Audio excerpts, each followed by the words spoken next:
आप सभी को मेरा प्यार भरा नमस्कार।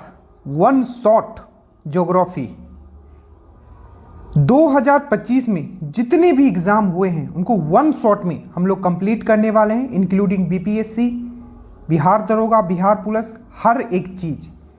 इसके साथ आपको दो वीडियो सिर्फ और करना है। एक जो 2008 से लेकर 2025 तक हमने करवाया है, इसमें दरोगा, बिहार पुलिस हमने इसमें दोनों इंक्लूड कर दिया। और मैं आपको कह रहा हूं ये आपका रामबाण जो होता है ना, बोलता है एकदम फाइनल जो आपका सिलेक्शन है, ये वीडियो और फाइनल 2025 में जो कंप्लीट हुआ है ये वीडियो आपको कंप्लीट कर लेना है। अंत तक आपको देखना है। इसमें पूरा बिहार ज्योग्राफी हमने करवा दिया है। मारिएगा one shot geography dream dose, ये सब वीडियो आपका आ जाएगा one shot geography dream dose. Start करते हैं। 2025 के जितने भी क्वेश्चंस पूछे गए हैं वन लाइनर फॉर्मेट में हम लोग करेंगे। चीज़ों को मैं समझाऊंगा। एईडीओ है आपका, दरोगा है, बिहार पुलिस है, हर एक चीज़ को मैं इसमें कवर करने वाला हूं। स्टार्ट करते हैं। पहला क्वेश्चन है कि कर्नाटका से होकर नहीं, क्वेश्चन 4 ऑप्शंस दिए हुए थे। देखो मैच ऑफ द फॉलोइंग से क्वेश्चंस रहेंगे मैच करने के लिए। ज्योग्राफी में स्पेशली दरोगा वाला को मैं बता देता हूं, सब मैच ऑफ द फॉलोइंग रहेंगे, ठीक है।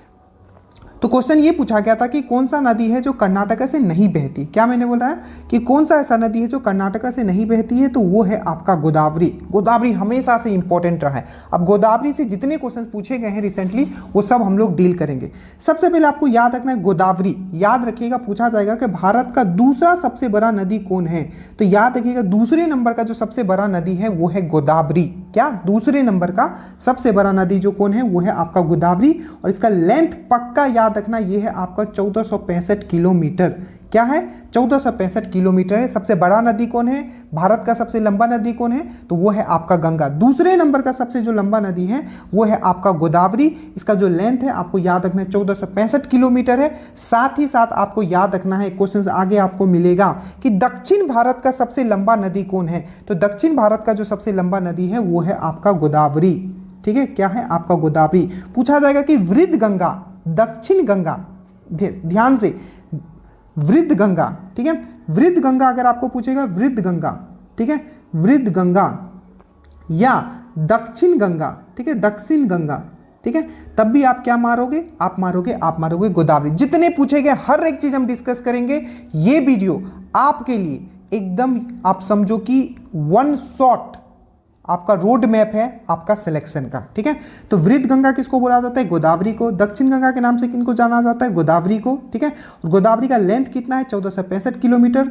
दूसरा सबसे जो लंबा नदी है भारत का कौन सा है? तो वो है गोदावरी। और ये भी याद रखिएगा दक्षिण भारत का सबसे लंबा नदी कौन सा है? तो वो है आपका गोदावरी। याद रहेगा। एक क्वेश्चन और पूछा जाता है कि दूसरे नंबर का, ठीक है, लार्जेस्ट बेसिन वाला, बेसिन मतलब होता है कि उसका पानी का हिसाब से बेसिन, जैसे गंगा बेसिन जो है भारत का सबसे बड़ा बेसिन है, ठीक है, उसी प्रकार से सेकेंड नंबर का सबसे बड़ा बेसिन किस नदी का है? तो वो भी आपको याद रखना है गोदावरी। गोदावरी किस किस राज्यों से होकर गुजरती है? तो सबसे पहले आपको याद रखना है, सबसे जो लिखा हुआ है उस हिसाब से मैं करवाते हुए जाऊंगा। देखो सबसे पहले आपका महाराष्ट्र, तो महाराष्ट्र है पहला। महाराष्ट्र से याद रखिएगा यहाँ एक बहुत बेहतरीन डैम बना हुआ है महाराष्ट्र में जिसको हम लोग बोलते हैं जैकवाडी। तो जैकवाडी परियोजना जो बना हुआ है ये याद रखिएगा, ठीक है, ये महाराष्ट्र में बना हुआ है जैकवाडी। तो जैकवाडी परियोजना या जैकवाडी बांध जो है, ठीक है, ये किस नदी पे बना हुआ है? तो गोदावरी नदी पे बना हुआ है। कहाँ बना हुआ है? महाराष्ट्र में बना हुआ है। तेलंगाना बहुत ही इंपॉर्टेंट है, तेलंगाना में भी ये बहती है। और तेलंगाना में जो डैम इस पे बना हुआ है उसको बोला जाता है श्री राम सागर, श्री राम सागर या पोंचम पड या श्री राम सागर। ये सब ऐसे क्वेश्चन है, पूछ लिया था। श्री राम सागर, पोंचम पड, ठीक है, ये सब जो है ये जो डैम है ये किस नदी पे बनाया गया है? तो आपको याद रखना है ये सब गोदावरी पे बनाया गया अच्छे से। और कहाँ है? तेलंगाना में। ये आंध्र प्रदेश से भी गुजरती है। तो आंध्र प्रदेश में जो इस पे डैम बना हुआ है इसको हम लोग बोलते हैं पोलावरम। तो पोलावरम किस नदी पे है? गोदावरी नदी पे है, ठीक है। और कहाँ है? तो आपका याद रखना है ये आंध्र प्रदेश में, ठीक है। साथ ही साथ याद रखिएगा ये छत्तीसगढ़ प्लस उड़ीसा को भी टच करता है, ठीक है। तो किस राज्य से होकर नहीं गुजरता है? तो कर्नाटका से होकर नहीं गुजरता है। कुछ पॉइंट जो है इसका आपको और याद रखना है, जैसे कि इसका एक इंपॉर्टेंट चीज है वो है इसका सहायक नदी। ठीक है। एक बार सहायक नदी हम लोग देख लेते हैं। देखो ज़्यादा डिस्कस हम नहीं करेंगे क्योंकि जो पूछा गया है वही, ठीक है। थोड़ा शुरू के कुछ क्वेश्चंस में हम लोग डिस्कशन करेंगे, बस आप अंत तक देख लेना, काम हो जाएगा। गोदावरी का याद रखिएगा, मंजीरा बहुत इंपॉर्टेंट, मंजीरा किसका है, सहायक नदी, तो गोदावरी का। उसके बाद याद रखना पेन गंगा, उसके बाद वेन गंगा, ठीक है। और पेन गंगा वेन गंगा मिलके बनाता है प्राणहिता, तो प्राणहिता बहुत इंपॉर्टेंट है। तो पेन गंगा वेन गंगा भी गोदावरी का ही है, पेन गंगा वेन गंगा मिलके प्राणहिता, तो प्राणहिता और मंजीरा अच्छे से याद रखिएगा। साथ में याद रखिएगा वर्धा एंड पूर्णा, तो वर्धा एंड पूर्णा भी जो है किसका सहायक नदी है, तो इसी का है। और इसका जो सबसे मोस्ट इंपॉर्टेंट जो सहायक नदी है वो है आपका इसका इंद्रावती, तो इंद्रावती भी इसका याद रखिएगा। इतने क्वेश्चंस कम से कम आप यहां से याद रखो, वही चीज लिखा हुआ है, ठीक है। कि गोदावरी मुख्य रूप से महाराष्ट्र जहां जैकवाडी बना हुआ है, तेलंगाना जहां श्रीराम सागर या पोंचमपाड बना हुआ है, आंध्र प्रदेश जहां आपका कौन सा बना हुआ है, पोलावरम बना हुआ है, ठीक है। तो इन 3 राज्यों से होकर गुजरती ये। और याद रखिएगा ये इसका जो ये बेसिकली ये ओरिजिनेट कहाँ से होता है, ठीक है, ये बनता कहाँ है, तो याद रखिएगा ये महाराष्ट्र में बनता है। महाराष्ट्र का एक जिला है त्रिंबकेश्वर, तो त्रिंबकेश्वर से ये निकलता है और ये कहाँ गिरता है, तो बंगाल की खाड़ी में। ये पक्का याद रखना कौन सा नदी कहाँ गिरता है, अगर वो बंगाल की खाड़ी में गिरता है तो डेल्टा बनाएगा, हमेशा याद रखना, ठीक है। और अगर वो अरब सागर में गिरेगा, अरेबियन सी में, तो एस्चुरी बनाएगा, ठीक है। एक क्वेश्चन था कि भीमा नदी, याद रखना ये इसी में मैंने एक्स्ट्रा पॉइंट लिखता है, भीमा नदी महाराष्ट्र और कर्नाटक से होकर गुजरती। इसमें ये इंपॉर्टेंट है कि भीमा नदी जो किसका सहायक नदी है, तो ये कृष्णा का सहायक नदी है, याद रखना। भीमा, भीमा हो गया, कोयना हो गया, मूसी हो गया, आगे देखेंगे। उसके बाद दूसरा जो रिवर है ये है आपका कावेरी। कावेरी पे क्वेश्चन पूछा गया, तो कावेरी जल विवाद जो आखिर किन 2 राज्यों के बीच में है, तो याद रखिएगा ये 2 राज्यों से ये होकर गुजरता है। बोलेगा कौन सा राज्यों से होकर गुजरता है कावेरी, तो आप बोलोगे कर्नाटक और तमिलनाडु से। पहला पॉइंट आपने समझा। दूसरा आपको पूछेगा कि दक्षिण की गंगा, दक्षिण गंगा बोलेगा तो गोदावरी, दक्षिण की गंगा की लग जाएगा तब आप बोलोगे दक्षिण की गंगा, दक्षिण की गंगा आप बोलोगे तब बोलोगे आप कावेरी।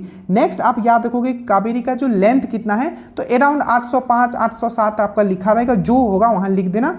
तो 800 के एवरेज में जो होगा तो 800 किलोमीटर इसका याद रखना है कि लेंथ इसका होता है। ये कहाँ से निकलती है, तो याद रखिएगा बहुत अच्छे से, कर्नाटका के ब्रह्मगिरी पहाड़ी से निकलती है। बोलो मेरे साथ, ब्रह्मगिरी पहाड़ी से, याद रखिएगा।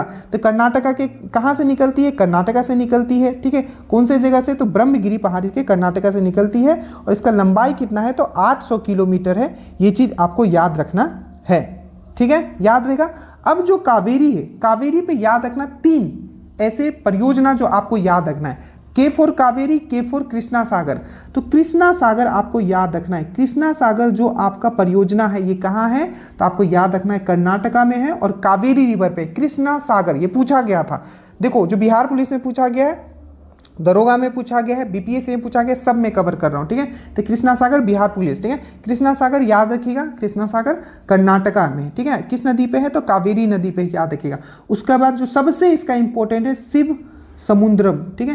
देखो पूछ ले शिव समुद्रम जलप्रपात, शिव समुद्रम जलप्रपात पूछ ले, या शिव समुद्रम परियोजना पूछ ले, ये दोनों जो है आपको याद रखना है कावेरी नदी पे है। और ये कहाँ है, तो आपको याद रखना है ये आपका कर्नाटका में है। कहाँ है आपका, कर्नाटका में, ठीक है। तो शिव समुद्रम और आपका कृष्णा सागर ये दोनों परियोजना जो कहाँ है, कर्नाटका में और कावेरी नदी पे है। एक है आपका मैटूर बांध, बहुत इंपॉर्टेंट है मैटूर। मैटूर बांध जो है आपको याद रखिएगा ये कहाँ है, तो तमिलनाडु और आंध्र प्रदेश के बीच में है, आपको याद रखना है मैटूर बांध। तो मैटूर बांध सिंपल पूछेगा किस नदी पे है, मैटूर बांध किस नदी पे है, तो आपको याद रखना है मैटूर बांध जो है ये आपका कावेरी नदी पे है।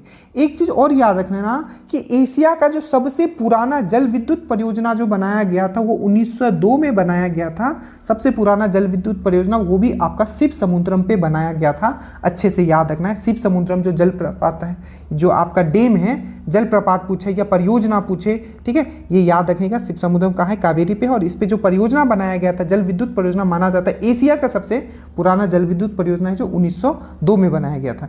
एक बार इसका हम लोग क्या देखेंगे अंत में, इसका सहायक नदी जो कि बहुत इंपॉर्टेंट है। इसका सहायक नदी मैंने कैसे याद करवाया था, जितना भी महिला वाला नाम आएगा, जैसे अकरावती, आकरावती, ठीक है, आकरावती, सिमसा, आकरावती, देखो मैं बोल देता हूँ, अकरावती, सिमसा, अब जितना याद है, हेमवती, कपिला, लोकपावनी,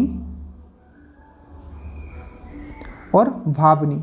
इसमें एक याद रखना लक्ष्मण तीर्था, बस ये जो है मेल वाला साउंड देता है, ठीक है। तो देखो बाकी सब महिला वाला, आक्रावती, सिमसा, हेमवती, कपिला, लोक पावनी, भावनी और लक्ष्मण तीर्था, ठीक है। थोड़ा अच्छे से लिखने को इस पर थोड़ा प्रॉब्लम हो रहा है, बट कोई बात नहीं, आप समझते हुए चलिएगा, पूरा क्वेश्चंस में आपका कवर करवा दूंगा, ठीक है। तो ये हो गया आपका कावेरी के बारे में। अब आते हैं हम लोग कृष्णा के बारे में। कृष्णा का अगर सबसे पहले हम लोग बात करें तो क्वेश्चन पूछा गया था कि कृष्णा का लेंथ कितना है, तो याद रखिएगा 1400 किलोमीटर इसका लेंथ है, ठीक है। किस किस राज्यों से ये होके गुजरता है, तो याद रखिएगा महाराष्ट्र। महाराष्ट्र के कहाँ से निकलता है, तो महाराष्ट्र का महाबलेश्वर से निकलता है, महाराष्ट्र के महाबलेश्वर से। तो महाबलेश्वर से कौन सा नदी निकलता है, जल्दी से बताइए। महाबलेश्वर से, तो महाबलेश्वर से जो निकलता है वो निकलता है आपका कृष्णा नदी निकलता है, ठीक है, याद रखिएगा। अब मुझे कमेंट करना, मैंने आपको पढ़ाया है कि महाबलेश्वर का जो सबसे ऊंचा चोटी है उसका नाम क्या है, आप मुझे ये जल्दी से करना। क्या ये विल्सन पॉइंट है या सनराइज पॉइंट है, क्या है उसका नाम, जल्दी से बताना। देखो तो महाराष्ट्र जो है, ठीक है, महाराष्ट्र से कृष्णा नदी निकलती है, उसके बाद देखो कर्नाटका हो गया, तेलंगाना हो गया, आंध्र प्रदेश से होकर ये गुजरता है, ठीक है। अब याद देखो महाराष्ट्र का जब हमने बात किया तो महाराष्ट्र से निकलता है महाबलेश्वर से, पहला पॉइंट आपने समझा। अब इस पे देखो जो कृष्णा नदी है इसका लेंथ है, लंबाई है 1400 किलोमीटर है। अब जो इसका देखिए कि कौन सा इस पे डैम बना हुआ है, ठीक है, कौन सा डैम बना। सबसे पहले कौन सा जगह से, महाराष्ट्र, कर्नाटका, तेलंगाना, आंध्र प्रदेश। अब देखो इसमें आंध्र प्रदेश पे जो बना हुआ है, ठीक है, ये है नागा अर्जुन सागर डैम, नागा अर्जुन सागर। तो मैंने याद करवाया था, ठीक है, कृष्णा और अर्जुन हमेशा साथ रहते थे, तो कृष्णा नदी पे कौन सा है, नागा अर्जुन सागर बांध है। नागा अर्जुन सागर बांध जो है कृष्णा नदी पे है, याद रखिएगा। आंध्र प्रदेश और ये तेलंगाना दोनों में, ठीक है। तो आंध्र प्रदेश तेलंगाना में नागा अर्जुन सागर बांध है। तेलंगाना में कौन है, कोई बताएगा मुझे। तेलंगाना से यही देखा, आंध्र प्रदेश और तेलंगाना में मिलके नागा अर्जुन सागर है, ठीक है। कर्नाटका में मैंने बताया बहुत नाटक करते थे कृष्णा भगवान, माटी खा लेते थे, तो अलमाटी बांध जो है ये कर्नाटका में है, याद रखिएगा। तो अलमाटी आपका कर्नाटका में है, नागा अर्जुन सागर जो है आपका तेलंगाना और आंध्र प्रदेश में है, और इसी के साथ साथ याद रखोगे श्रीसेलम जो है ये आंध्र प्रदेश में। तो 3 आपको परियोजना याद रखना है कृष्णा नदी से, मेरे साथ बोलो। सबसे पहले इसका लेंथ कितना है, 1400 किलोमीटर। कहाँ से निकलती है, महाबलेश्वर से निकलती है। और याद रखिएगा, चाहे हम कृष्णा का बात करें, चाहे हम कावेरी का बात करें, चाहे हम गोदावरी का बात करें, ये तीनों जो है किधर गिरेगी, ये इस साइड गिरेगी, इस साइड बंगाल के खाड़ी में। चाहे हम गोदावरी का बात करें, चाहे हम कृष्णा का बात करें, चाहे हम कावेरी का बात करें, ये तीनों जो है आपका अरब सागर में गिरेगी और ये बनाएगी आपका डेल्टा, ठीक है, याद रहेगा। अब ये महाराष्ट्र महाबलेश्वर से निकला। कर्नाटका में कौन सा डैम बनाती है, अलमाटी बांध। तेलंगाना और आंध्र प्रदेश में नागा अर्जुन सागर, और एक है श्रीसेलम बांध, ये आंध्र प्रदेश में, ये भी आपका कृष्णा नदी पे है, ठीक है। कृष्णा नदी से अभी जस्ट जो प्री हुआ था उसमें आपका क्वेश्चन भी पूछा गया था इसका सहायक नदी से, बहुत अच्छे से मैंने करवाया। कृष्णा, घाट प्रवाह, माल प्रवाह। तो घाट प्रवाह, माल प्रवाह किसका सहायक नदी है, तो आपको याद रखना है कृष्णा का। कोयना, जिसका कोई नहीं है उसका कौन है, कृष्णा। मूसी, ठीक है, कोयना हो गया, मूसी हो गया, ठीक है, कोयना हो गया, मूसी हो गया, घाट प्रवाह हो गया, माल प्रवाह हो गया, और इनका सबको तंग करते थे। तो याद रखना, ये देखो इंद्रावती है गोदावरी का, और तुंगाभद्रा है आपका किसका, तुंगाभद्रा, अच्छे से याद रखना। तो तुंगाभद्रा है आपका कृष्णा का, तुंगाभद्रा बहुत इंपॉर्टेंट है, तुंगाभद्रा, ठीक है, ये सहायक नदी। तो तुंगाभद्रा हो गया, मूसी हो गया, कोयना हो गया, घाट प्रवाह, माल प्रवाह, और साथ में याद रखोगे दूधगंगा पंचगंगा, ठीक है। तो कृष्णा के बारे में था, ठीक, ये मतलब इन लोगों से ज़्यादा मतलब ये नदियों से पूछा जाता है, इसीलिए मैंने आपको यहाँ थोड़ा इसमें एक्स्ट्रा मैंने पॉइंट बताया, क्योंकि सब पूछे गए क्वेश्चंस थे तो मैंने कवर कर दिया, ठीक है। कृष्णा नदी महाबलेश्वर कर्नाटक और आंध्र प्रदेश से होकर, जिसका उद्गम स्थल महाबलेश्वर पश्चिमी घाट है, ठीक है। अब दूसरे क्वेश्चन पे आइए। अरब सागर में गिरने वाली नदियाँ, 2 ऐसा नदी के बारे में आपको पता रखना है जो अरब सागर में गिरती है, जो कि बहुत इंपॉर्टेंट है। एक है आपका ताप्ती, क्या क्वेश्चन पूछा गया मैं बताऊंगा इससे और एक्स्ट्रा, ताप्ती, और दूसरा है आपका नर्मदा, ठीक है, नर्मदा। पहला क्वेश्चन आपको पूछा गया था दरोगा में कि ताप्ती जो है, ठीक है, ये कहाँ से निकलती है, तो याद रखिएगा सतपुरा रेंज से, सतपुरा रेंज। और यहाँ से एक क्वेश्चन आपका और पूछा गया था सतपुरा रेंज से कि सतपुरा रेंज का सबसे ऊंचा चोटी कौन सा है, तो 1352 मीटर है, और जिसका नाम है धूपगढ़, धूपगढ़, ठीक है, धूपगढ़, धूपगढ़ 1352 सतपुरा श्रेणी का सबसे ऊंचा चोटी है। धूपगढ़ कहाँ है? सतपुरा श्रेणी 3 भागों में बटा हुआ है, मैंने बताया था। तो धूपगढ़ किस में है? महादेव हिल में, महादेव हिल में, ठीक है, महादेव हिल जो सबसे उत्तरी वाला आपका किसका भाग है? देखो सतपुरा 3 भागों में मैंने बताया था, जल्दी याद करो कैसे कैसे था। ऊपर में आपका, उत्तर में आपका महादेव हिल था, ठीक है। पश्चिम में आपका कौन था? पश्चिम में कौन था आपका? पश्चिम में था आपका राजपीपला, और पूरब में कौन था? मैकाल श्रेणी। और ये तीनों को मिला के मिलता है आपका, ये तीनों को मिला के, यहाँ है राजपीपला, यहाँ है महादेव, और यहाँ है आपका मैकाल श्रेणी, ठीक है। अब देखो, तो धूपगढ़ याद रखिएगा, धूपगढ़ जो है सतपुरा श्रेणी का जो सबसे ऊंचा चोटी कौन सा है? वो है आपका धूपगढ़, जो कि कहाँ है? आपका महादेव हिल में है, अच्छे से याद रखिएगा, ठीक है। ताप्ती से एक क्वेश्चन आपका और पूछा गया था, ठीक है, कि सूरत जो है, सूरत शहर किस नदी के किनारे है? तो आपको याद रखना है ताप्ती। नेक्स्ट याद रखना, ताप्ती कहाँ गिरती है? तो ये अरब सागर में गिरती है, और नर्मदा भी आपका अरब सागर में गिरती है। नर्मदा से याद रखिएगा, बहुत बहुत बहुत इंपॉर्टेंट है, नर्मदा याद रखिएगा, ये रिफ्ट वैली में, भ्रंश घाटी में बहती है। तो ताप्ती और नर्मदा जो है ये कौन से घाटी से मतलब निकलती है? तो रिफ्ट वैली। पूछा जाएगा कौन सा ऐसा रिवर है इसमें जो रिफ्ट वैली से होकर गुजरती है? तो नर्मदा और ताप्ती जो है ये रिफ्ट वैली से होके, भ्रंश घाटी से होके गुजरती है, याद रखिएगा। नर्मदा याद रखिएगा कहाँ से निकलती है? तो हमने आपको बताया है नर्मदा के बारे में। देखो, जो ये मैकाल श्रेणी है इसका एक चोटी है अमरकंटक, तो याद रखिएगा अमरकंटक से जो ऊपर की तरफ बहता है वो है सोन रिवर, और जो पश्चिम की तरफ बहता है वो है कौन है? आपका नर्मदा, ठीक है, नर्मदा, ठीक है। तो उत्तर की तरफ जो निकलेगा, मैकाल श्रेणी का जो सबसे ऊंचा चोटी, मैकाल श्रेणी का जो चोटी है वो है अमरकंटक। अमरकंटक से 2 रिवर उत्तर की तरफ जो जाएगा, सोन रिवर, जो कि कहाँ? पटना में, पटना के मानेर में गंगा से जाके मिल जाती है सोन रिवर, ठीक है। और इसी पे इंद्रपुरी बैराज बना हुआ है आपका, कहाँ? आपका रोहतास डिस्ट्रिक्ट में, ठीक है। और एक आपका पश्चिम की तरफ बहता है जिसका नाम है नर्मदा। नर्मदा कहाँ गिरेगी? आपका अरब सागर। नर्मदा का एक सहायक नदी याद रखना, तावा, ये पूछा गया था। तावा जो किसका सहायक नदी है? नर्मदा। और नर्मदा से याद रखना जो क्वेश्चन पूछा गया था, सरदार सरोवर डैम, सरदार सरोवर, ये सब क्वेश्चन जो 2025 में, सरदार सरोवर डैम किस नदी पे है? तो याद रखना नर्मदा। और पूछ ले कि किस स्टेट में है? तो गुजरात में। इनसे एक और पूछा गया था, एक तो सरदार सरोवर डैम किस पे है? नर्मदा पे। और एक पूछा गया था इंदिरा सागर डैम, इंदिरा सागर डैम। तो इंदिरा सागर डैम जो है ये किस नदी पे है? तो ये भी नर्मदा में है, बट ये कहाँ है? तो ये मध्य प्रदेश में। तो इंदिरा सागर डैम मध्य प्रदेश में है, ठीक है। और सरदार सरोवर डैम जो है ये आपका गुजरात में है, दोनों आपका नर्मदा रिवर पे है, आपको अच्छे से याद रखना है, ठीक है। नर्मदा से पूछा गया है जो क्वेश्चंस मैंने वो बताया। चलिए अब आते हैं इसमें क्वेश्चंस, देखो क्या क्या पूछे गए, सब आपका भी कवर हो जाएगा। अरब सागर में गिरने वाली नदी नर्मदा गिरती है। नर्मदा नदी अमरकंटक के पहाड़ी से निकलती है, ये पूछा गया। और ताप्ती कहाँ से देखो, ये अमरकंटक से निकलती है, कौन? आपका नर्मदा। और ताप्ती कहाँ से निकलती है? सतपुरा श्रेणी से निकलती है और एस्चुरी बनाती है, डेल्टा नहीं बनाती है। जो अरब सागर में गिरेगा वो आपका एस्चुरी बनाएगा, ठीक है। तो ताप्ती और आपका नर्मदा दोनों जो है आपका पश्चिम में अरब सागर में जाके गिरती है और ये एस्चुरी बनाती है, अच्छे से याद रखिएगा, ठीक है, याद रहेगा। अब देखो यहाँ मैच ऑफ द फ्लोइंग करने के लिए आया था, ठीक है। जैसे कि देखो पूछा गया था कि जो जैसे गंगा की सहायक, ये मैच करने के लिए आया था, मैच ऑफ द फ्लोइंग। तो गंगा का कौन होगा सहायक नदी? कोसी होगा, याद रखिएगा। कोसी से क्या पूछा गया था? जो कोसी जो है गंगा से कहाँ मिलती है? प्लीज़ बिहार ज्योग्राफी जरूर देख लेना। तो कोसी जो है गंगा से कहाँ मिलती है? कुर्सेला कटिहार में, ठीक है, कुर्सेला कटिहार में मिलती है, ठीक है। ये पहला पॉइंट याद रखोगे। उसके बाद यमुना का सहायक नदी कौन है? चंबल। याद करो चंबल जो यमुना का मैंने 3 करवाया था, KBC, केन बेतुआ चंबल, केन बेतुआ चंबल, ठीक है। उसके बाद काली सिंध, ये सब जो है केन, 3 तो सबसे पहले मेन याद रखा, केन बेतुआ चंबल, उसके बाद काली सिंध, ठीक है। ये चारों को अच्छे से याद रखना, केन बेतुआ KBC, केन बेतुआ चंबल और काली सिंध, ये किसका सहायक नदी है? यमुना का। और पूछा जाएगा कि गंगा का सबसे बड़ा सहायक नदी कौन है? तो वो है यमुना।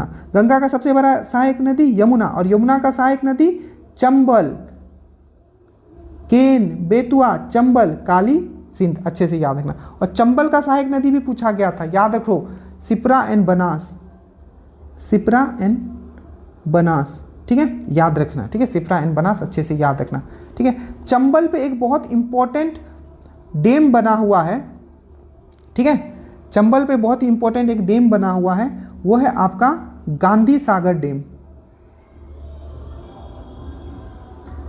तो आपको पूछा था कि गांधी सागर जो परियोजना है या जो डैम है आपका, ठीक है, ये किस नदी पे है, तो आपको याद रखना है चंबल, ठीक है। कृष्णा का मैंने बता ही दिया, भीमा होगा, भीमा हो गया, कोयना हो गया, मूसी हो गया, पंचगंगा हो गया, दूधगंगा हो गया, उसके बाद आपका तुंगभद्रा हो गया, ठीक है, ये सब कृष्णा का है। महानदी का याद रखिएगा शिवनाथ, महानदी का शिवनाथ। महानदी से एक चीज पक्का याद रखना, महानदी के किनारे दो शहर जो बसे हुए हैं, कटक, कटक किस नदी के शहर, किस नदी के किनारे बसा हुआ है, कटक।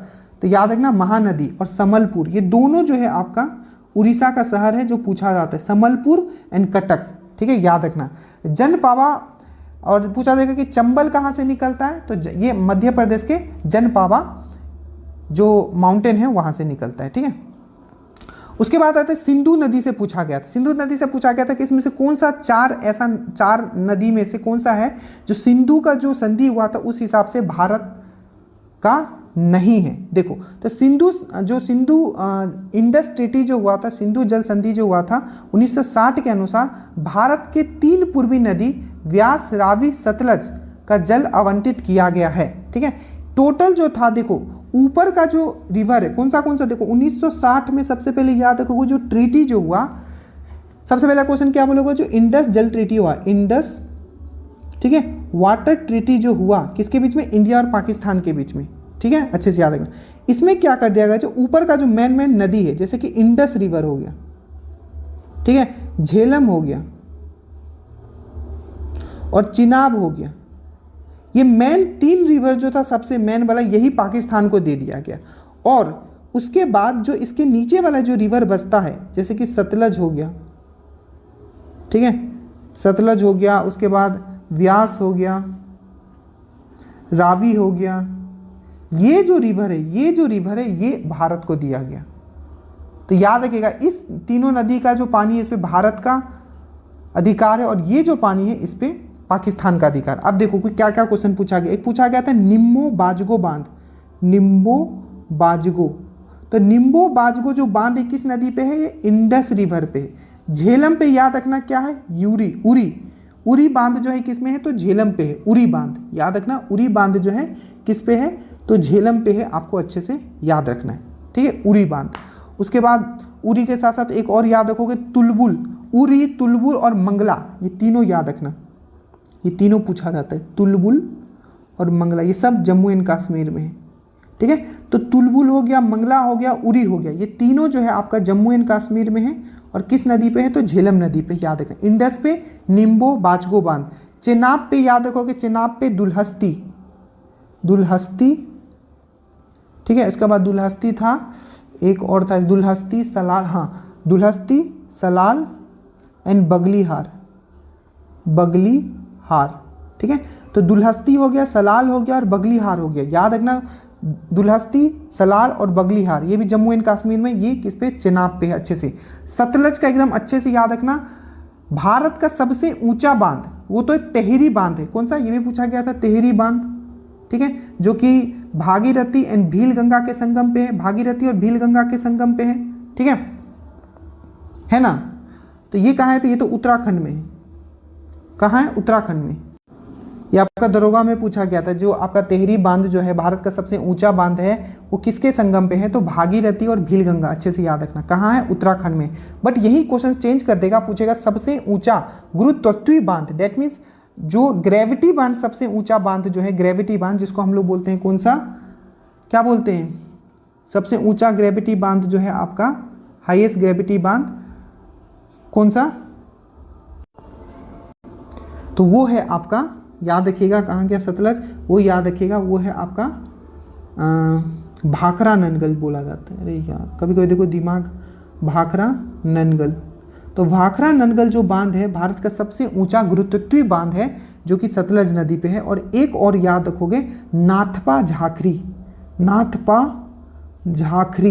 तो नाथपा झाखरी भी जो है आपको याद रखना है। ये जो भाखरा ननगल बांध है ये हिमाचल प्रदेश और आपका पंजाब में याद रखना है, ठीक है। और नाथपा झाखरी भी आपको याद रखना है, ये भी किस नदी पे बना हुआ है, तो ये सतलज नदी पे बना हुआ है। ये चीज़ आपको अच्छे से याद रखना है, ठीक है। तो अब देखते हैं इसमें और क्वेश्चंस क्या क्या बने हुए हैं। ये सब क्वेश्चंस जो बने हुए थे वही पॉइंट्स मैंने आपके लिए यहाँ रखा है, ठीक है। तो ये हो गया सिंधु जो 1970 के है। भारत में 3 पूर्वी नदी है, एक ब्यास है, रावी है, सतलज है। कौन सा नहीं था उसमें, तो झेलम नहीं था, क्योंकि झेलम, चिनाब और इंडस ये किसका है, पाकिस्तान को दिया गया। ब्राह्मणी नदी का निर्माण होता है संक एंड कोयल नदी से। याद रखना, ब्राह्मणी बोले या बैतारनी बोले, ये पूरब की तरह गिरती है, मतलब ये एस्चुरी बनाती है, मतलब इधर गिरती है। ये आपका जो भी ब्राह्मणी बोले या बैतारनी बोले, ये सब जो है आपका पूरब में गिरती है, बे ऑफ बंगाल में गिरती है, अच्छे से याद रखना। और ये उड़ीसा की सहायक मतलब उड़ीसा की एक बहुत ही इंपॉर्टेंट नदी है। तो ये निर्माण जो होता है संक एंड कोयल से होता है, अच्छे से इसको याद रखिएगा, ठीक है। अब ये क्वेश्चन पूछा गया था कि कर्नाटका में वनों की कटाई का एक कारण नहीं है, कौन सा वनों का एक कटाई का कारण नहीं है, तो वहाँ जो वो दिया था जूम कृषि दिया होता। तो याद रखिएगा, जूम कृषि जो है बेसिकली पूर्वोत्तर भारत के लिए यूज़ किया जाता है, जिसमें क्या होता है, जूम कृषि में क्या होता है, पेड़ पौधों को काट दिया जाता है, फिर वहाँ उसको आग लगा दिया जाता है, फिर उस पर खेती किया जाता है। तो जूम कृषि जो शब्द है ये पूर्वोत्तर भारत के लिए किया जाता है, और ये अभी भी दरोगा में आपका अभी 1799 में भी इस पर क्वेश्चन पूछा गया था। तो देखिए, तो वही होगा कि जूम कृषि कारण नहीं है कर्नाटका में वनों का कटाई का, ये चीज़ आपको याद रखना है, ठीक है।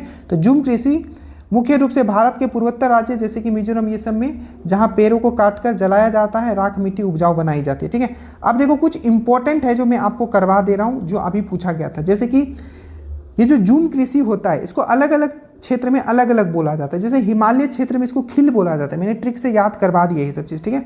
हिमालय क्षेत्र में खिल बोला जाता है, झारखंड क्षेत्र में कुरवा बोला जाता है, उत्तर पूर्व प्रदेश मतलब जो नॉर्थ ईस्ट वाले स्टेट है वहाँ जुम बोला जाता है, मणिपुर में पमालू बोला जाता है, छत्तीसगढ़ में दीपा बोला जाता है, अंडमान एंड निकोबार में भी दीपा बोला जाता है, मध्य प्रदेश में बेवार या दहिया कहा जाता है, आंध्र प्रदेश में पोडू या पेरा कहा जाता है, उड़ीसा में पामाडाबी, कोमान या बरिंगा कहा जाता है, पश्चिमी घाट में कुमारी, दक्षिण पूर्वी राजस्थान में वालेर, ये भी पूछा गया था अभी, वालेर या वाल्टर कहा जाता है, दक्षिण राज्य में जरा या एराका कहा जाता है। ये ऊपर का यहाँ से यहाँ तक आपको याद कर लेना है, यहाँ से क्वेश्चंस पूछे जाते हैं। ये जो है विदेश में क्या क्या नाम है जूम कृषि का, वो यहाँ मैंने लिख दिया है, क्योंकि इससे भी क्वेश्चंस पूछे गए हैं, आगे आपको ये दिख जाएगा, ठीक है। एक क्वेश्चन पूछा गया था कि कौन सा एरिया है जहां सबसे ज्यादा ज्वालामुखी बोले या आपको अर्थक्वेक बोले, मतलब भूकंप का बोले, सबसे ज्यादा प्रोन एरिया, मतलब ज्यादा सबसे ज्यादा एरिया चांसेस है कि वहां सबसे ज्यादा होगा, तो उसको बोला जाता है रिंग ऑफ फायर। तो क्वेश्चन ये पूछा गया कि रिंग ऑफ फायर जो एरिया है ये किस सागर में आता है, तो याद रखिएगा प्रशांत महासागर में रिंग ऑफ फायर आता है। ये एक ऐसा एरिया होता है जहां भूकंप और ज्वालामुखी एक्सेस अमाउंट में है, ये चीज आपको याद रखना है, ठीक है। भारत में शीतकालीन में अधिक वर्षा उत्तर पूर्वी मानसून के कारण होती है। देखो क्वेश्चन ये पूछा गया था कि भारत में शीतकालीन में अधिकांश वर्षा, ठीक है, किस मानसून के कारण होती है।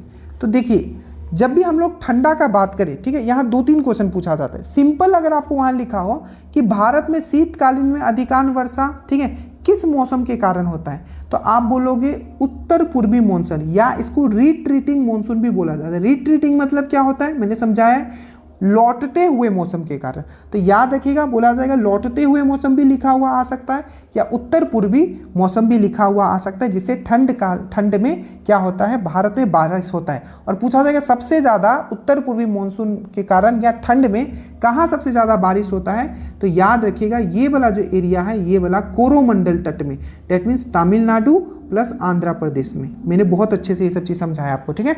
तो लौटते हुए मानसून के कारण ठंड के महीने में कहाँ बारिश होता है, तो आपको याद रखना है तमिलनाडु और आंध्र प्रदेश, या इसको आप बोल सकते हैं कोरोमंडल तट में, ठीक है। और ठंड के महीने में जो बारिश होता है वो कौन सा मानसून के कारण, उत्तर पूर्वी मानसून के कारण, लौटते हुए मानसून के कारण, या इसको रिट्रीटिंग मानसून भी बोलते हैं। यही क्वेश्चन चेंज कर देगा कि उत्तर भारत में जो ठंड के मौसम में जो बारिश होता है वो किस कारण से होता है, उत्तर भारत में, ठीक है, उत्तर भारत में, यहाँ पंजाब दिल्ली वाला, इधर पंजाब वाला जो है हिमाचल वाला तक जाता है, ठीक है। तो यहाँ किस कारण होता है, तो ये होता है पश्चिमी विक्षोभ के कारण, वेस्टर्न डिस्टर्बेंस के कारण। आपको अच्छे से याद रखना है क्या है, वेस्टर्न डिस्टर्बेंस के कारण, ठीक है। तो ठंड के मौसम में जो उत्तर भारत में जो बारिश होता है वो क्यों होता है? पश्चिमी विक्षोभ के कारण, वेस्टर्न डिस्टर्बेंस के कारण। यहाँ से एक और क्वेश्चन पूछा गया था, जो पश्चिमी विक्षोभ है ये अपना नमी कहाँ से लेता है? तो आपको याद रखिएगा भूमध्य सागर से लेता है या मेडिटेरियन सी से लेता है, ये भी याद रखिएगा। सेम क्वेश्चन और आपको आगे चेंज करेगा, इसे क्या करेगा कि भारत में सबसे ज़्यादा जो बारिश होता है वो किस मानसून के कारण होता है? तो सबसे ज़्यादा जो बारिश होता है आपको पता है जून के दूसरे सप्ताह में, कौन सा? दक्षिण मतलब साउथ वेस्ट, दक्षिण पश्चिम मौसम के कारण क्या होता है? सबसे ज़्यादा बारिश होता है। ये चीज़ आपको याद रखना है, ठीक है। और भारत में सबसे ज़्यादा बारिश कहाँ होता है? तो आपको याद रखना है मानसीराम में होता है, जो कि आपका कहाँ है? तो आपका मेघालय में, ठीक है। तो इतने क्वेश्चन ही बेसिकली पूछे जाते हैं। ऐसे बहुत सारे क्वेश्चन हैं, बट हाँ इतना तो कम से कम याद रखो कि भारत में शीतकालीन अधिकांश उत्तर पूर्वी मानसून के कारण होता है। ठंड में सबसे ज़्यादा बड़ा कोरोमंडल तट में होता है। उत्तर भारत में पश्चिमी विक्षोभ के कारण होता है। भारत में अधिकांश वर्षा दक्षिण पश्चिम मानसून के हवाओं के कारण होता है, ठीक है। कोपेन के जलवायु वर्गीकरण के अनुसार बिहार की जलवायु, देखो आपको पूछा जाए कोपेन के जलवायु वर्गीकरण के अनुसार बिहार की जलवायु या उत्तर बिहार की जलवायु, कुछ भी लिखा हो आप CWG मारोगे, ये हजारों बार रिपीट हो चुका है। तो कोपेन के जलवायु वर्गीकरण के अनुसार बिहार की जलवायु मुख्य रूप से CWG के प्रकार का है, या उत्तर बिहार का भी क्या है? तो CWG है, ठीक है। अब इस चीज़ को आपको अच्छे से समझना है कि 40 से 60 के अक्षांश मतलब होता है लेटीट्यूड के आसपास स्थित जलवायु क्षेत्र को शीतोष्ण कहते हैं। अब इसको मैं अच्छे से समझा देता हूँ, थोड़ा आप समझ लेना। ये यहाँ से बहुत सारे क्वेश्चन, मान लो ये हमारा क्या है? ये हमारा प्यारा अर्थ है, ये है आपका लेटीट्यूड। अब देखो लेटीट्यूड जो है, अक्षांश जो है, ये 0 डिग्री होगा, ठीक है। इससे अगर हम लोग ये देखो, ये जो है अब यहाँ से क्या होगा? 23.5। देखो सबसे पहले ये देखो, ये 5 डिग्री, 5 डिग्री में नॉर्थ लेता हूँ, 5 डिग्री में साउथ लेता हूँ। क्वेश्चन पूछा जाता है कि डोलड्रम वाला जो एरिया होता है, अब नहीं पता डोलड्रम क्या है, कोई बात नहीं, बस अभी याद रखो डोलड्रम वाला एरिया जो होता है वो कहाँ दिखता है?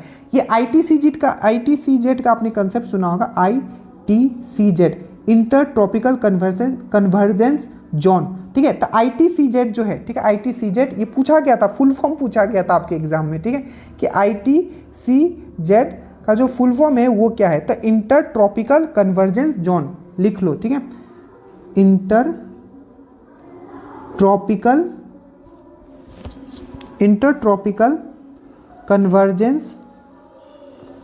कन्वर्जेंस जोन, ठीक है। तो ये एक इंटर ट्रॉपिकल कन्वर्जेंस जोन्स में आता है, जो कि 0 से लेके 5 उत्तर नॉर्थ, 0 से लेके 5 साउथ, मतलब नॉर्थ 5 डिग्री लेटीट्यूड और साउथ 5 डिग्री लेटीट्यूड, ये जो एरिया होता है याद रखिएगा इसको डोलड्रम बोलते हैं। तो पूछा गया था कि डोलड्रम वाला एरिया क्या होता है? डोलड्रम वाला एरिया, तो ITCZ एक एरिया है जो 5 डिग्री नॉर्थ और 5 डिग्री साउथ वाला एरिया को डोलड्रम।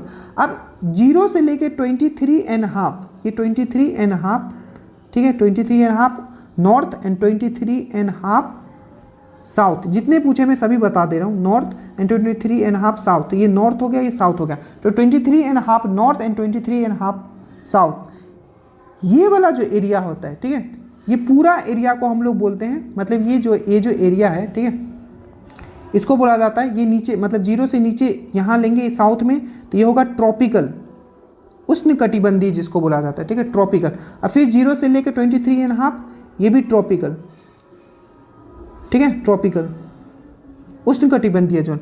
और इसके बाद 23 एंड ऊपर के बाद जो होता है, ठीक है, 23.5 के बाद जो होता है, ठीक है,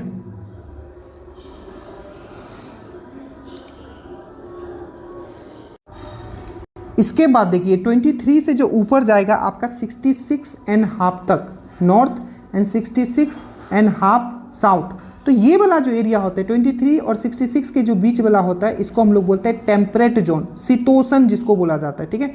ये जो है 0 से 23 तक क्या है आपका? ये है आपका ट्रॉपिकल जोन, उष्णकटिबंधीय जोन, ठीक है, जो गर्म होता है एकदम। और फिर से 23 से 66.5 तक क्या होगा? ये होगा आपका टेम्परेट। टेम्परेट मतलब क्या होता है? आपका शीतोष्ण। इसके ऊपर वाला जो होता है ये होता है आपका पोलर रीजन, ठीक है। तो आपको कुछ भी पूछेगा, डोलड्रम क्या है? 5 डिग्री नॉर्थ 5 डिग्री साउथ, ठीक है। ट्रॉपिकल जोन क्या है? 0 से लेके 23.5 नॉर्थ 23.5 साउथ, ठीक है। उसके बाद क्या होगा आपका 23.5 से ऊपर वाला क्या होगा, टेम्परेट जोन। ठीक है, तो याद रखना, कुछ भी पूछेगा आप बता दोगे आप इजीली, कोई प्रॉब्लम आपको नहीं होगा। ठीक है, तो 40 से 60 के अक्षांश के आसपास का जलवायु क्षेत्र क्या होता है, शीतोष्ण, या इसी को हम लोग बोलते हैं टेम्परेट। ठीक है, इसके नीचे वाला क्या होगा, ट्रॉपिकल।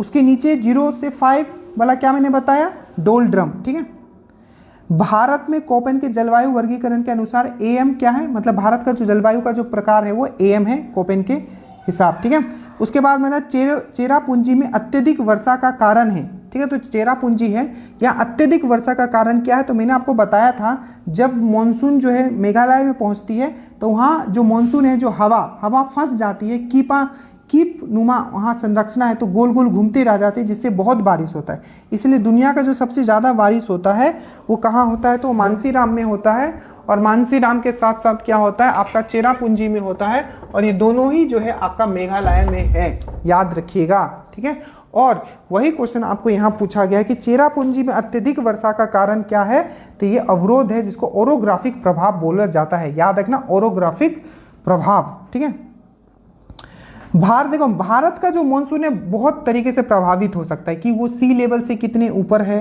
ठीक है, कितने हाइट पे कौन सा एरिया है। बट जो पूछा जाए कि ये सब में भी जो सबसे मोस्ट इंपॉर्टेंट, देखो मॉनसून आता कैसे है, हवा से आता है। अगर हवा भारत में आए और सीधा पास हो जाए, ठीक है, हवा में जो नमी है उसको ठंडा होने का चांसे ना मिले, तो क्या भारत में बारिश होगा, आप बोलोगे नहीं होगा। तो मेन जो रीजन है कि भारत में मॉनसून में प्रवाहित करने वाला प्रमुख कारकों में से एक हिमालय पर्वत श्रृंखला है, क्योंकि हिमालय जो है हमारा बहुत काम करती है।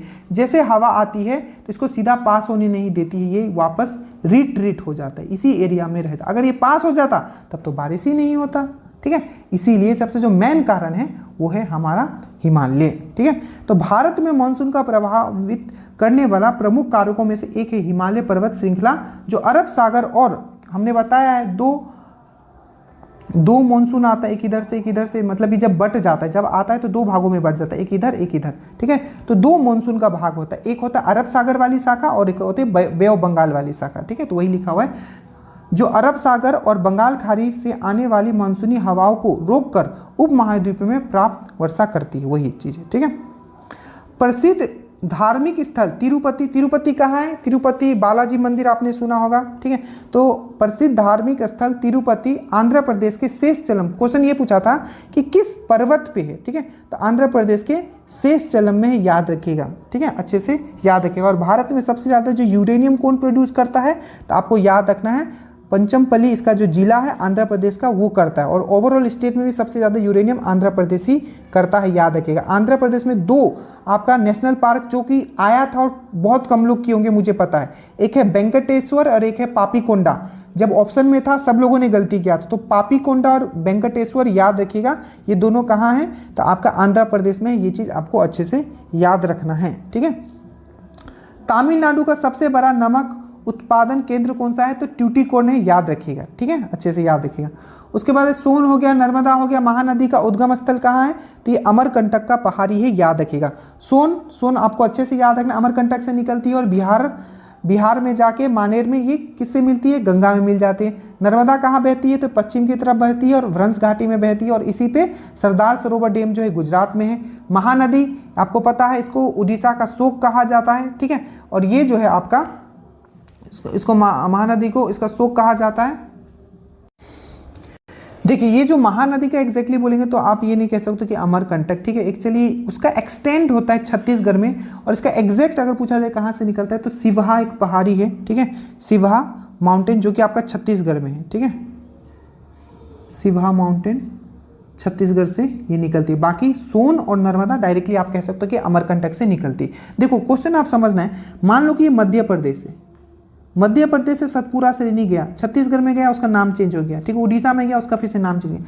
ठीक है, तो थोड़ा समझ के ये जरूर याद रखना, सोन एंड नर्मदा अमरकंटक, मैकाल श्रेणी का ऊंचा चोटी अमरकंटक से निकलती है, और महानदी याद रखना सिवहा माउंटेन छत्तीसगढ़ से निकलती है। ठीक है, याद रखिए। पश्चिम बंगाल में अधिक तालाब मिलने का क्वेश्चन पूछा गया था, पश्चिम बंगाल में इतना तालाब क्यों है, क्योंकि वहाँ क्या है, बस इतना याद रखना, समतल ढाल जो है वहाँ समतल है। ठीक है, क्या है, समतल है, ये चीज़ आपको याद रखना है। चलिए आगे चलें। देखिए बहुत मेहनत किया जाता है आप लोगों के लिए। अब जल्दी से एक बार आप लोग सब लोग लाइक कर दीजिए। क्लास कैसा लग रहा है वो भी बताइए। देखिए आगे चलते हैं। तो ये क्वेश्चन आपने कर लिया होगा कि पश्चिम बंगाल में अधिक तालाब मिलने का कारण क्या है, तो समतल ढाल। दो याद रखना, दो बहुत ही फेमस प्लेस है, कालीपोंग एंड दार्जिलिंग। कालीपोंग एंड दार्जिलिंग ये पर्यटन केंद्र है। ये कहाँ है, तो ये वेस्ट बंगाल में है, अच्छे से याद रखना।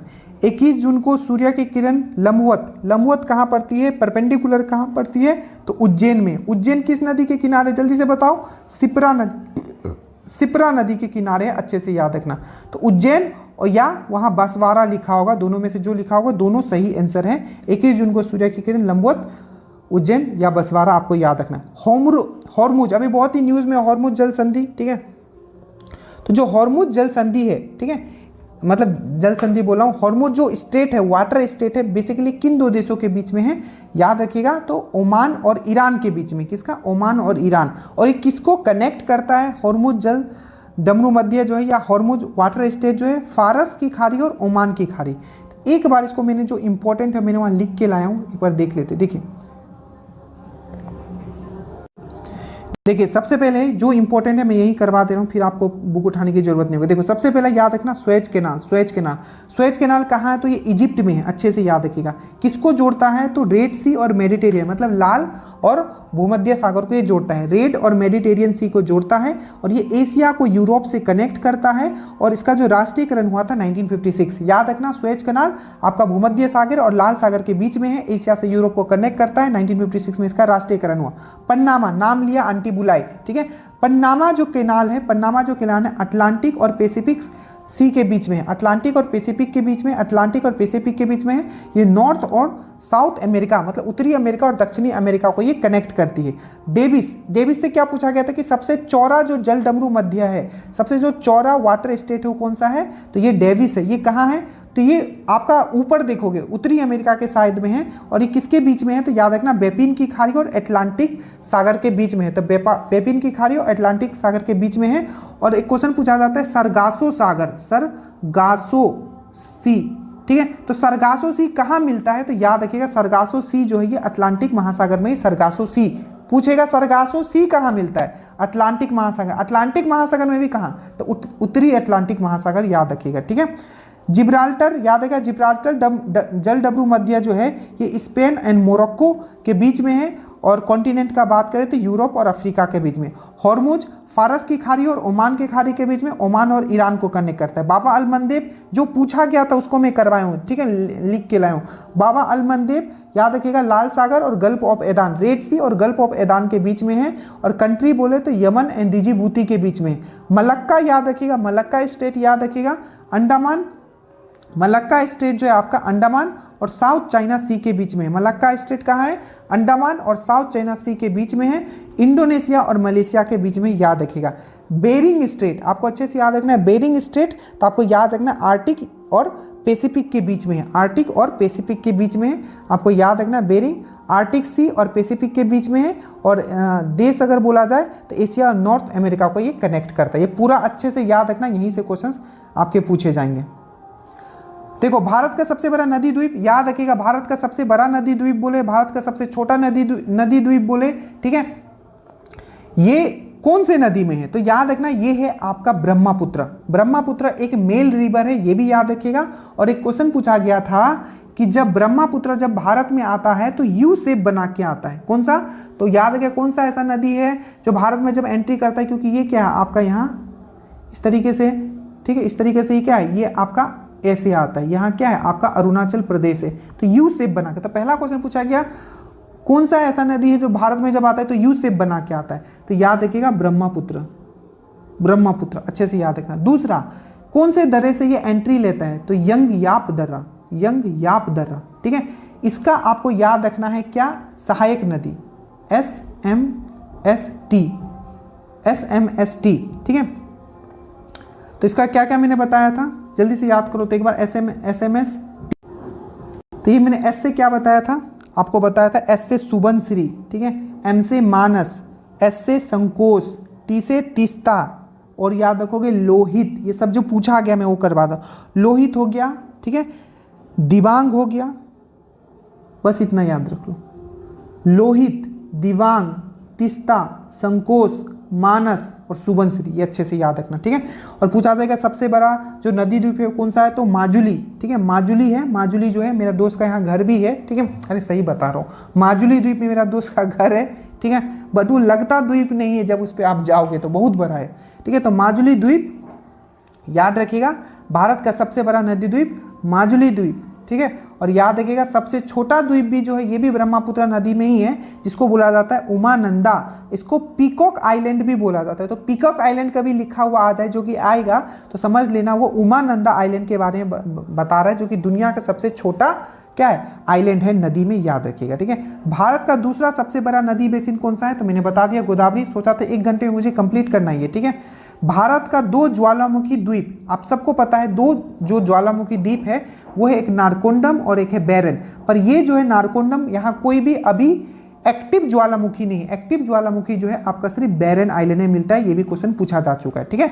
भारत में समशीतोष्ण वन अनुसंधान केंद्र कहाँ है, ये आपका दरोगा में भी पूछा जा चुका है कि टेम्परेट, समशीतोष्ण मतलब टेम्परेट फॉरेस्ट रिसर्च इंस्टीट्यूट, ये जाके देख लेना, आपका ज्योग्राफी वाले पीडीएफ में अच्छे से दिया हुआ है। समशीतोष्ण वन अनुसंधान केंद्र आपका कहाँ है, तो ये शिमला में ही, याद रखिएगा, ठीक है।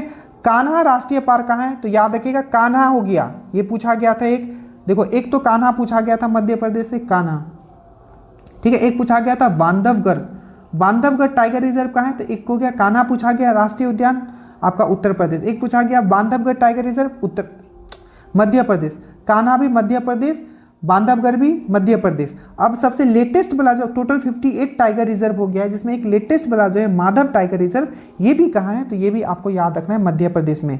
लॉकटेक झील हमेशा पूछा जाता है, लॉकटेक झील, ठीक है।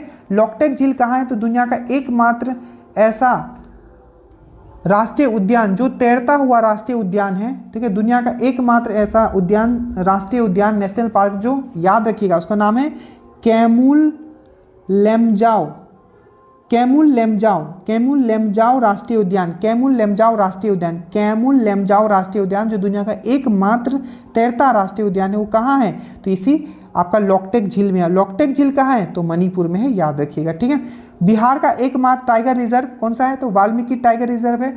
एकमात्र ये टाइगर रिजर्व भी है, एकमात्र ये राष्ट्रीय उद्यान भी है, जो बोल लो, ये कहाँ है, वाल्मीकि टाइगर रिजर्व, वाल्मीकि राष्ट्रीय उद्यान, वाल्मीकि बर्ड सेंचुरी, ये पश्चिमी चंपारण है। पश्चिमी चंपारण भी न्यूज़ में क्यों था, तो याद रखिएगा उदयपुर लेक, इसका जो उदयपुर झील है, उदयपुर झील बहुत इंपॉर्टेंट है, उदयपुर झील को रामसर साइट का दर्जा दे दिया गया है, रामसर साइट का। अब टोटल रामसर साइट कितने हैं, टोटल 6 रामसर साइट है। तो सबसे पहले कांवरताल था बेगूसराय वाला वो, उसके बाद नागी और नकटी हो गया, 3 हो गया, जो कि नागी नकटी कहाँ है, जमुई में है। अब एक दिया गया है उदयपुर लेक, जो कि आपका कहाँ है, उदयपुर लेक जो कि आपका पश्चिमी चंपारण में है। और एक है आपका गोकुल जलाशय, गोकुल जलाशय या गोकुल रिजर्वियर बोलो, जो कि आपका बक्सर में है।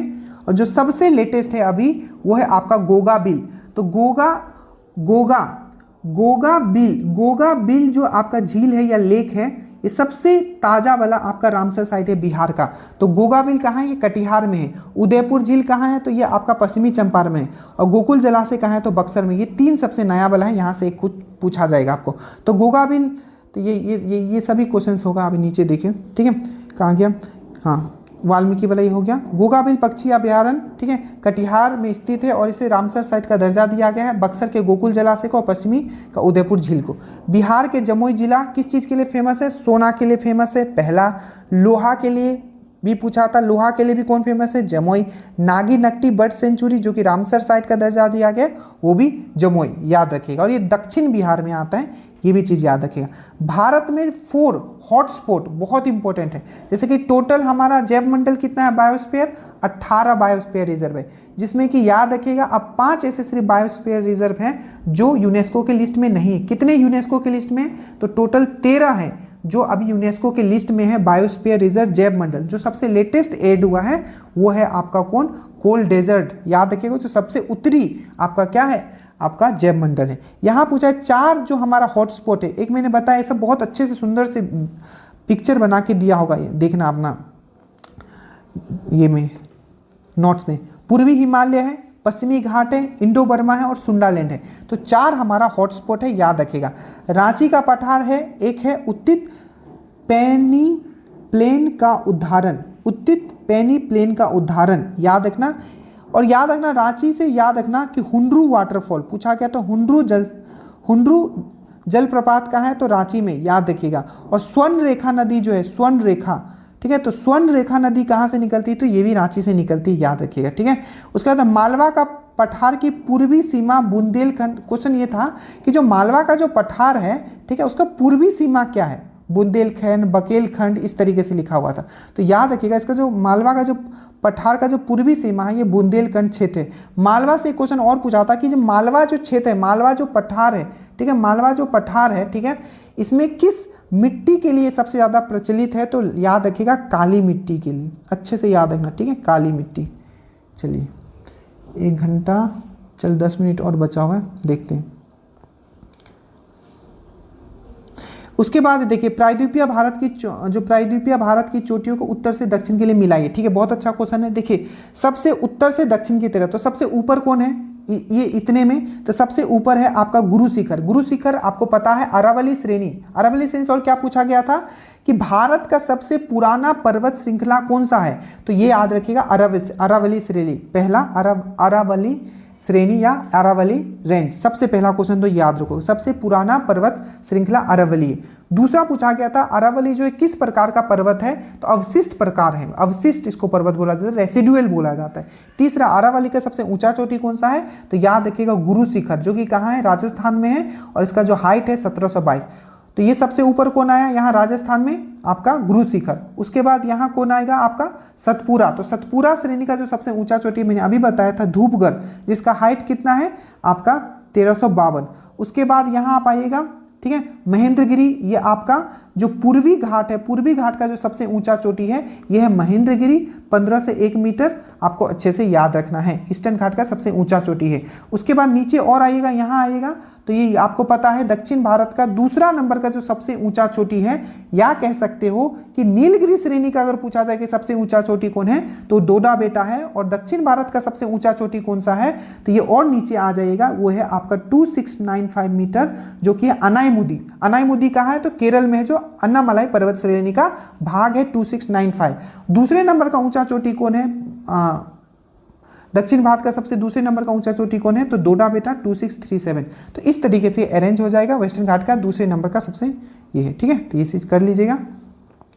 ये सब जो आपका जनगणना, ये सब मैंने काफी डिटेल में करा है, बट अभी देख लेते हैं। देखिए जनगणना 2001 से लेकर 11 के बीच लिंग अनुपात, बाल लिंग अनुपात दोनों में, वो पूछा था कि 2001 से लेकर 11 के बीच में जो जनगणना हुआ, इसमें जो लिंग अनुपात था, शिशु लिंग अनुपात और नॉर्मल वाला लिंग अनुपात, वो बढ़ा या घटेगा, तो याद रखिएगा दोनों घटा है। जैसे कि जो आपका जो लिंग अनुपात जो था पहले का, सेक्स रेशियो जो था बिहार के 919 था, और अब जो हो गया है 2011 सेंसस के हिसाब से 918 हो गया है। शिशु लिंग अनुपात 942 था, और अब कितना हो गया है बिहार का, 935 हो गया। तो ये दोनों क्या हुआ है आपका, गिरा है, याद रखिएगा, ठीक है, याद रहेगा। देखो सेक्स रेशियो का अगर हम लोग बात करते हैं, ठीक है, लिंग अनुपात का हम लोग बात करते हैं, तो कौन, याद रखना भारत का लिंग अनुपात कितना है, अगर मैं बोलूं तो क्या बोलिएगा, भारत का लिंग अनुपात कितना है, तो भारत का जो लिंग अनुपात है वो है आपका 943, ठीक है, भारत का जो लिंग अनुपात कितना है, तो कितना है भारत का, कितना है 943 2011 के सेंसस के हिसाब से। बिहार का कितना है, तो याद रखिएगा 918 है, ठीक है, 918 आप अच्छे से याद रखिएगा। वही बिहार का पूछेगा शिशु लिंग अनुपात कितना है, तो 935 है, ये भी चीज़ याद रखिएगा। अगर पूछेगा कि भारत में सबसे ज़्यादा कौन सा राज्य का लिंग अनुपात था, जो कि पूछा गया था, तो ये था आपका केरल का, केरल का था कितना था 1084, सबसे ज़्यादा लिंग अनुपात था। 1000 पुरुष पे 1084 महिला थी। सबसे कम कहाँ का था, हरियाणा का, कितना 877। बिहार में पूछे सबसे ज़्यादा कौन सा डिस्ट्रिक्ट का लिंग अनुपात है, तो गोपालगंज का कितना है 1021 गोपालगंज का सबसे हाईएस्ट है, अच्छे से याद रखना। और सबसे कम किसका है, मुंगेर का 876, मुंगेर का 876, ठीक है, मुंगेर का 876, गोपालगंज का 1021, मुंगेर का 876 याद रखिएगा। और भारत में सबसे ज़्यादा केरल का 1084, सबसे कम आपका 877 हरियाणा का, ठीक है। ओवरऑल सेक्स रेशियो भारत का 943, बिहार का 918, बिहार का शिशु लिंग अनुपात 935, ठीक है। उसके बाद है 2011 की जनगणना के अनुसार भारत का बाल लिंग अनुपात कितना है, तो मतलब शिशु लिंग अनुपात कितना है, तो 919, ठीक है। और जबकि कुल लिंग अनुपात कितना है 943, याद रखिएगा 2000। और यही बिहार का शिशु लिंग अनुपात कितना है, मैंने अभी बताया था 935। 2011 की जनगणना के अनुसार केंद्र शासित प्रदेशों को लिंग अनुपात को घटते हुए क्रम में, तो सबसे अगर डायरेक्ट क्वेश्चंस भी अगर पूछा जाए कि सबसे जो ज़्यादा लिंग अनुपात जो था स्टेट में था 1084 था केरल का, सबसे कम किसका था, तो हरियाणा का 877। अगर पूछे कि अगर यूनियन टेरिटरी में देखा जाए सबसे ज़्यादा किसका था, तो ये था आपका पुडुचेरी का। आपको अच्छे से याद रखना, पुडुचेरी का सबसे हाईएस्ट था और सबसे कम जो था ये दमन एंड दीव का था, अच्छे से याद रखना। यहाँ घटते हुए क्रम में बताया गया है, लगाना है। तो घटते हुए क्रम में अगर आप देखोगे तो सबसे ज़्यादा पुडुचेरी, उसके बाद लक्षद्वीप, उसके बाद अंडमान और अंडमान एंड निकोबार, उसके बाद चंडीगढ़, ठीक है। एक क्वेश्चन पूछा गया था कि भारत का जो आबादी है उसका 25% जो है सिर्फ यूपी और बिहार से मिलके बना हुआ है, ये क्या ये सही है या गलत है, तो ये बिल्कुल सही है। भारत का लगभग 25% आबादी उत्तर प्रदेश का लगभग, उत्तर प्रदेश का आपको पता है कितना है, 16.5% के अराउंड है 2011 के सेंसस के हिसाब से। और बिहार का मैंने बताया था, बिहार का पॉपुलेशन कितना है 10,40,99,452, याद करो 10, मैंने एग्जैक्ट डाटा आपको याद करवाया है, ठीक है। 10,40,99,452 जो कि 8.6% होता है, दोनों को मिलाओगे ऑलमोस्ट 25% आ जाता है, तो ये स्टेटमेंट सही है। विश्व में टीन के 2 शीर्ष उत्पादक देश कौन है, तो एक है चीन, एक है इंडोनेशिया। और भारत में देखा जाए तो छत्तीसगढ़ का जो बस्तर जिला है वो टीन के लिए बहुत ही फेमस है। भारत में सीमेंट उत्पाद में भारत का दूसरा स्थान है, याद रखना, पूछा जाएगा सीमेंट में भारत, ये इवन करेंट में भी आया था, भारत में सीमेंट का कि प्रोडक्शन में भारत का जो स्थान कितना है, तो दूसरा है। टॉप पे कौन है आपका, टॉप पे कौन है, चीन है। देखो अब याद रखना, जब लोग हम लोग सीमेंट का बात करते हैं 2-3 क्वेश्चन आपको याद रखना। सबसे पहले सीमेंट में क्या होता है, तो कैल्शियम कार्बोनेट होता है, ठीक है, एक मुख्य घटक है इसका। दूसरा, बिहार का कौन सा ऐसा एरिया है जो सीमेंट के लिए बहुत ही फेमस था, वो है आपका डालमिया नगर। डालमिया नगर, ये डालमिया नगर कहाँ है, तो रोहतास में है। सीमेंट का डिस्कवर किसने किया था, जोसेफ एस्पेडिन, जोसेफ एस्पेडिन, याद रखना एस्पेडिन, ठीक है, ये सब याद रखना। चलो अब यहाँ है ताप विद्युत संयंत्रों, इसमें मैच ऑफ द फॉलोइंग करना था, जैसे कि सन अल्ट्रा मेगा पावर प्लांट, ये कहाँ है, तो शासन पूरे मध्य में करता हूँ, तो शासन अल्ट्रा मेगा पावर प्लांट है मध्य प्रदेश में। दादरी जो था उत्तर प्रदेश में, दादरी एनटीपीसी उत्तर प्रदेश में है। तिरोदा महाराष्ट्र में है। और तेलचर सबको पता होगा, तेलचर किस चीज़ के लिए फेमस है, उड़ीसा में कोयला के लिए फेमस है, ठीक है, तो वही होगा। तेलचर उड़ीसा में है, तिरोदा महाराष्ट्र में है, ठीक है। दादरी जो है ये आपका उत्तर प्रदेश में है और शासन मध्य प्रदेश में। अब देखो बिहार का कुछ याद कर लो जो कि बहुत ही, जैसे कांटी थर्मल पावर प्लांट, ये कहाँ है, मुजफ्फरपुर में, ये सब लिखा हुआ होगा आपके, ठीक है। उसके बाद बार कहाँ है, बार थर्मल पावर प्लांट कहाँ है, ये पटना में है, ठीक है। कहलगांव बोले या पीरपांती बोले, कहलगांव या पीरपांती बोले, पीरपांती, कहलगांव और पीरपांती, ये कहाँ है, ये भागलपुर में है, ठीक है, भागलपुर में। एक है नाभी नगर, ये सब याद रखना, मैच ऑफ द फॉलोइंग में आएगा। नाभी नगर कहाँ है, औरंगाबाद, तो याद रखना। कांटी मार के मुझे ना मुजफ्फर फाड़ दिया, पूरा फाड़ कांटी से, तो इस तरीके से याद किया था मैंने, इसलिए याद है। कांटी मुजफ्फरपुर में है, बार पटना में है, बोलते नावी नया रंग का, तो नावी नगर औरंगाबाद में है, कहलगांव और पीरपांती भागलपुर में है, अच्छे से याद रखिएगा। पवन ऊर्जा संयंत्रों में पूछा था कौन सा एरिया जो पवन ऊर्जा होता है, कौन सा कहाँ है, जैसे कि था मुप्पंडल, ये तमिलनाडु से संबंधित है। कच्छ और भुज तो सबको पता है गुजरात से है। और यह है ब्रह्मन वेल, तो ये दोनों याद रखना, मुप्पंडल और ब्रह्मन वेल महाराष्ट्र में है और मुप्पंडल तमिलनाडु में, याद रखना, ठीक है। अब मुझे ये कमेंट करना अभी लेटेस्ट डाटा के हिसाब से कौन राज्य है जो है विंड एनर्जी में टॉप पे है, क्या ये गुजरात है, मुझे बताना। मलक्का जल डमरू मध्य मैंने बता दिया, मलेशिया और सुमात्रा के बीच में, मैंने ऊपर बताया था। क्वेश्चन पूछा था कि यूक्रेन के साथ कौन सा ऐसा देश है जो सीमा साझा नहीं करता है, तो मैंने डायरेक्टली लिख दिया, बेलारूस हो गया, रूस हो गया, पोलैंड हो गया, स्लोवाकिया हो गया, हंगरी हो गया, रोमानिया हो गया और मालडोवा हो गया, ये सब जो है शेयर करता है बाउंड्री यूक्रेन से। याद रखिएगा, जैसे बेलारूस का ये पूछा था इसका कैपिटल पूछ लिया था तो मिनसेक है इसका कैपिटल, ठीक है। बाकी कैपिटल करेंसी में याद करवा, कैपिटल तो मैंने बहुत अच्छे से यूरोप कंट्री का याद करवा दिया, स्टैटिक वाला में जाके देखना। यूक्रेन का कैपिटल है कीव, यूक्रेन का कैपिटल कीव और करेंसी है हरियाणवी, ठीक है। जनजाति और देश, ये भी मैंने ट्रिक से याद करवाया, ठीक है। टोबा अर्जेंटीना, चकमा बोलते चकमा दे के बंगाल बोलते ना बंगला में घुस गया, चकमा दे के बंगला में घुस गया, ठीक है। माँ को आपने बुलाया क्यों, अच्छा न्यूज़ बताने के लिए। तब माओरी न्यूजीलैंड, ठीक है, माओरी न्यूजीलैंड, जो भी स्टैटिक का बचा हुआ है आज या कल के पीछे में पूरा ट्रिक वाला अपलोड कर दूंगा। तो माओरी न्यूजीलैंड, चकमा बांग्लादेश और टोबा अर्जेंटीना, और एक होता है टोडा जनजाति, तो वो दक्षिण भारत में मिलता है, बिहार में भी, ठीक है। जैसे तमिलनाडु, बिहार में बोल रहा हूँ, ये दक्षिण भारत में आपका तमिलनाडु एरिया वाला में, ठीक है। ब्राज़ील में ये मैंने बता दिया, जो जूम कृषि होता है वो एक तो आपको नेशनल लेवल पे पढ़ना है और एक अंतर्राष्ट्रीय लेवल पे। जैसे जूम कृषि जो होता है, हस्तांतरित कृषि जिसको बोला जाता है, रोका थाईलैंड में इसको तमराई बोला जाता है। वेनु रोका ना इसमें नहीं लिखा है, रोका आई थिंक ब्राज़ील में बोला जाता है। एक मिनट रुक जाइएगा, ब्राज़ील में बोला जाता है, एक सेकंड, देखो रोका ब्राज़ील में बोला जाता है, ठीक है, यहाँ लिखा हुआ है तो वही पूछा, ये मैच ऑफ द फ्लोइंग में आया था। रोका क्या ब्राज़ील, थाईलैंड में तमराई, वेनेजुला में कोनुको, ठीक है, तो याद रखिएगा। बिहार का सबसे बड़ा वन्यजीव अभयारण्य कैमूर, ठीक है, और दूसरा टाइगर रिजर्व भी माना जा रहा है कि यहीं बनाया जाएगा। नागी या नकटी अभयारण्य जमुई के, जो नागी पक्षी अभयारण्य है जो जमुई में है, उसको जो है वर्ल्ड लाइफ इंटरनेशनल द्वारा महत्वपूर्ण पक्षी और जैव विविधता क्षेत्र के रूप में मान्यता दी गई है। ये मैंने आपको बिहार वाले में भी कवर किया था, ठीक है।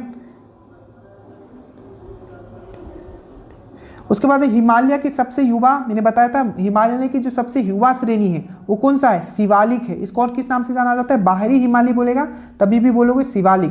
पर्वत पादीय प्रदेश किसको बोला जाता है, शिवालिक। और सोमेश्वर श्रेणी जो है बिहार का जो चंपारण वाला भाग है, जो आपका पश्चिमी चंपारण है, उसमें सोमेश्वर श्रेणी आता है, वो किसका भाग है, तो वो भी शिवालिक का, जिसका निर्माण जो है प्लिस्टोसिन युग में हुआ। ये भी क्वेश्चन पूछा गया, प्लिस्टोसिन युग में, तो पूछा जाएगा शिवालिक का कब इसका जो निर्माण हुआ है, प्लिस्टोनिक युग में, और सबसे युवा है, ठीक है।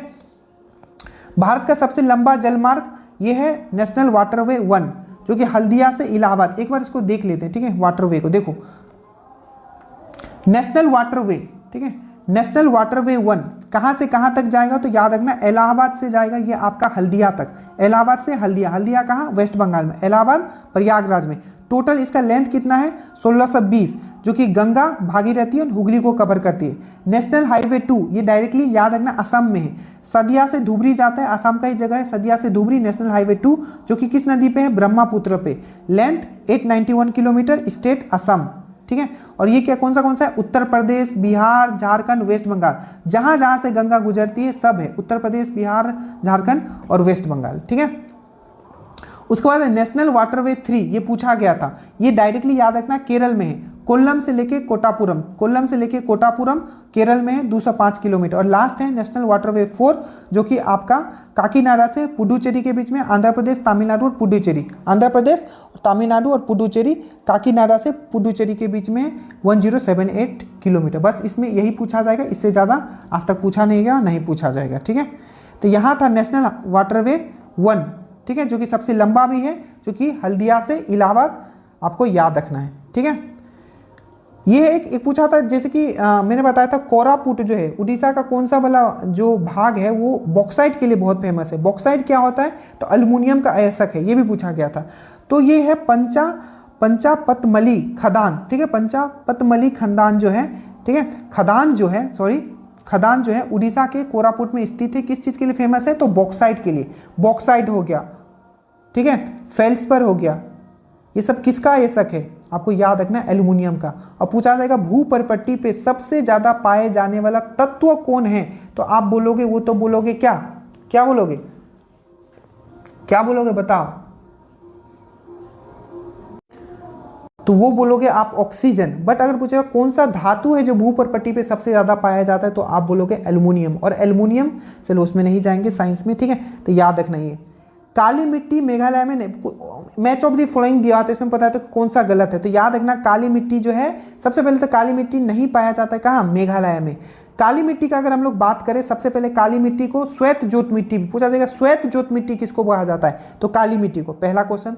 क्यों? क्योंकि इसमें नमी, क्वेश्चन पूछा है कौन सा ऐसा जो आपका जो मिट्टी है, ठीक है, जिसमें नमी धारण करने की क्षमता बहुत रहती है, तो आप बोलोगे काली मिट्टी में नमी धारण करने की क्षमता बहुत रहती है, याद रखना। दूसरा पॉइंट हो गया, ठीक है। तीसरा याद रखना, लावा मिट्टी किसको बोला जाता है? तो ये भी काली मिट्टी को ही बोला जाता है। पूछा जाएगा काली मिट्टी सबसे ज़्यादा कहाँ मिलता है? तो महाराष्ट्र में मिलता है। और याद रखिएगा काली मिट्टी कितने भागों पे, कितने नंबर पे आता है? तो सबसे ज़्यादा है भारत में एलुवियल सॉइल, जो कि 43% पे है पूरा।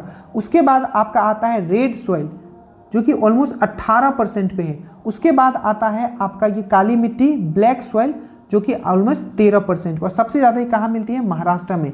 सबसे अच्छा किस चीज़ के लिए होता है? कपास की खेती के लिए।